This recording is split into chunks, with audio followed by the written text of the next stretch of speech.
পং রেসিপিতে তোমাদের সবাইকে স্বাগত জানাই। আশা করি তোমরা সবাই খুব ভালো আছো, আমিও খুব ভালো আছি। শীতে কড়াইশুঁটির কচুরি আমাদের সবার বাড়িতেই হয়। কয়েকটা টিপস খেয়াল করলে কড়াইশুঁটির পুরের কালার গ্রিন থাকবে আর কচুরি ফেটে যাবে না একেবারেই। সেই সব টিপস তোমাদের সাথে আজকে শেয়ার করব। আশা করি তোমাদের সুবিধে হবে। আর নতুন আলু দিয়ে আলুর দম, কড়াইশুঁটির কচুরি, এ তো আমাদের চিরদিনের প্রিয় খাবার। সঙ্গে যদি নলেন গুড় থাকে তাহলে তো কথাই নেই। তাহলে চলো শুরু করি আমার আজকের রেসিপি, কড়াইশুঁটির কচুরি। কচুরির জন্য প্রথমেই 2 কাপ ময়দা নিয়ে নেব।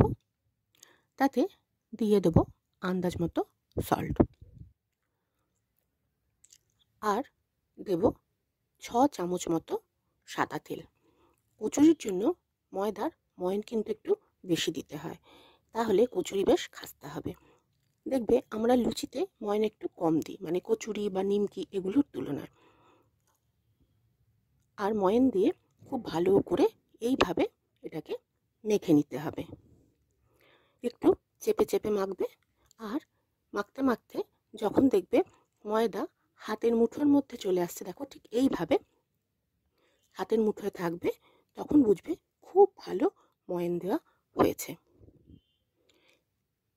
ময়ন ভালো মতো দেওয়া হয়ে গেছে। এবার আমি একটু একটু করে জল দিয়ে ময়দা মেখে নেব, যেমন আমরা লুচি বা পরোটার ময়দা মাখি। এবার এটা একটু ঢেকে রেখে দিতে হবে। এটা যতক্ষণ আমি রেখে দেব ততক্ষণ পুরটা তৈরি করে নেব। এখানে আমি 500 গ্রাম কড়াইশুঁটি নিয়েছি। এখন একদম ফ্রেশ ভালো কড়াইশুঁটি পাওয়া যাচ্ছে।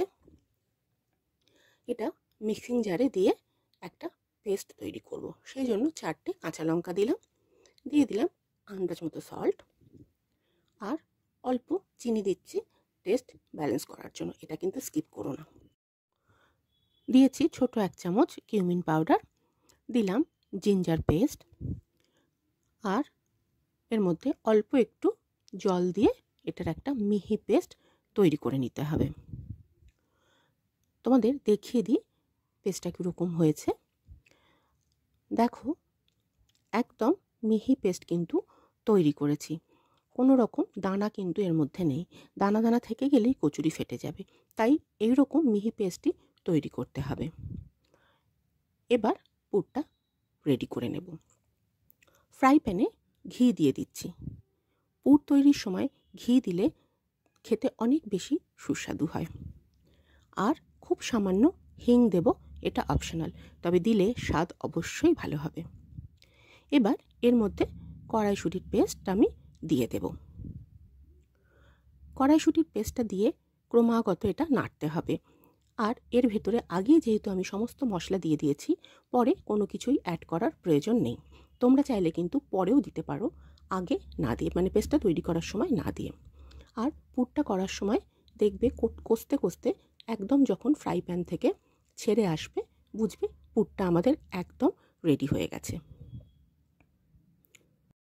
পুর তৈরি করার সময় আলাদা করে কোনো রকম ভাজা মশলা দেবে না, তাহলে দেখবে পুরের কালার কালচে হবে না, একদম সবুজ থাকবে। এবার লেচিগুলো তৈরি করে নেব। আর একটা জিনিস খেয়াল করবে, পুর যেন ঝরঝরে হয়, তাহলে সেটা কচুরি বলো পরোটা বলো যাই করো না কেন ফেটে যাবে না। আমি যেহেতু কচুরি করছি তাই লুচির থেকে একটু বড় আকারে লেচি কেটে নিচ্ছি। দেখো পুর কত সুন্দর ঝরঝরে তৈরি হয়েছে। এবার লেচির মধ্যে আমি পুর দিতে থাকবো। ছোট বাটির মতো প্রথমে করে নিয়ে চামচ দিয়ে পুর দেব, আর পুর দিয়ে চামচের পেছন অংশটা দিয়ে একটু চেপে দেবে, তাহলে দেখবে পুর বেরিয়ে আসার সম্ভাবনা একেবারেই থাকবে না।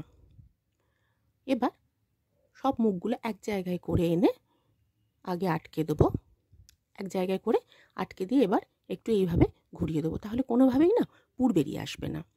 তারপরে হাতে দিয়ে একটু এইভাবে ঘুরিয়ে নিতে হবে, তাহলে সব দিক সমানভাবে আটকে যাবে, আর পুরটাও না বেশ ছড়িয়ে থাকে, এক জায়গায় আটকে যায় না। এবার বাটির মধ্যে আমি একটু সাদা তেল দিয়ে দিচ্ছি, বাটিতে ভালো করে মাখিয়ে নেব।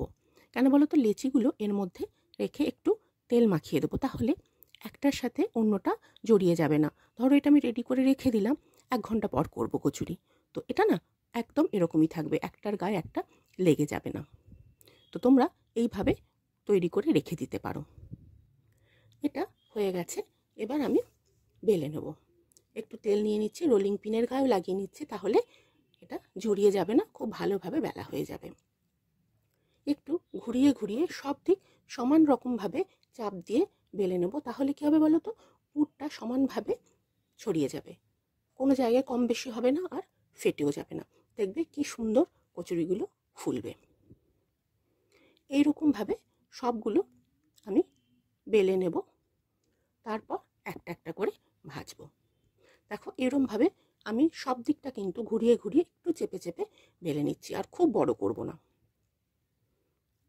এবার এগুলো একটা একটা করে ভাজবো। তেল গরম হয়ে গেছে, আর মিডিয়াম ফ্লেমে কিন্তু ভাজবে। তবে তেলটা কিন্তু খুব গরম করে ভাজতে যাবে না, তাহলে কিন্তু কচুরি খুব বেশি কড়া হয়ে যাবে, তখন খেতে অত ভালো লাগবে না। একটু উপর থেকে চাপ দিলেই ফুলে উঠবে, উল্টে পাল্টে ভেজে তুলে নেব। দেখো কত সুন্দর ফুলেছে, একটুও কিন্তু ফাটেনি। একদম তৈরি আমাদের সবার প্রিয় গরম গরম কড়াইশুঁটির কচুরি। ছোট ছোট নতুন আলু দিয়ে কষা আলুর দমের সাথে খেতে দারুণ লাগবে।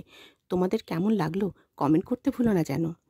আজকে আমি কষা আলুর দম আর নলেন গুড়ের সাথে কড়াইশুঁটির কচুরি সার্ভ করব। ডিনার বা যে কোনো ছুটির দিন জলখাবার হিসেবেও কিন্তু এটা জমে যাবে। তাহলে যে কোনো দিন তৈরি করে ফেলো।